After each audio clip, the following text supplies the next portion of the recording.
Well, we need the rain. They say we're in some kind of a drought. Maybe so. But I used to think about the rain and where it went, how it went, where it all was stored.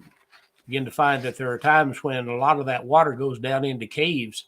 And speaking of caves, I did some spelunking in my younger days. I don't do it anymore, but there was a lot of times in which I would go down in those dark holes to find some adventure. Who knows? Just fun. But R.E. Clark talks about spiritual spelunking here in this article. He said, I've been in spelunking since I was a boy. I enjoyed it immensely and will still take the opportunity to engage a little spelunking expedition if I get the chance. Unless you are a spelunker, you should be asking by now if spelunking is normal or at a minimum legal. I'm not sure how normal it is, but it is legal, at least in places like Carlsbad, Meermack, and Ruby Falls. It is. You see, spelunking is nothing more than exploring caves. Almost every cave has a limestone formation that looks like a magnificent hanging of draperies. If it is large enough, an entire area will be called the drapery room. Each time I see one of those formations, I think of the huge set of curtains that separated the holy place in the tabernacle from the Holy of Holies. Sometimes you can see cracks that run from top to bottom in these formations. This always reminds me of the moment when the great curtain in the temple was torn from the top to the bottom. The writer of Hebrews relates this event to our excess of God's holiness by the death of Christ. As the body of Christ was rent and his blood shed for us, we passed through him into God's holy presence.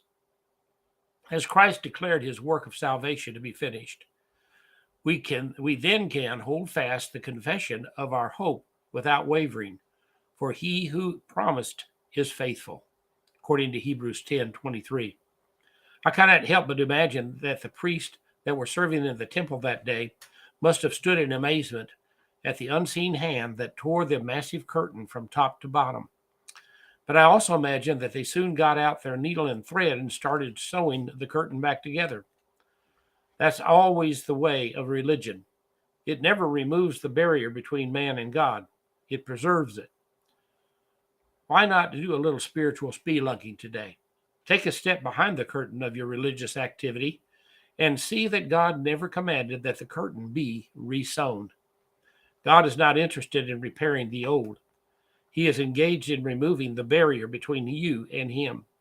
Go ahead, step into the deep recess of his holiness, and you will find a crack from the top to the bottom in the drapery of love he has for you.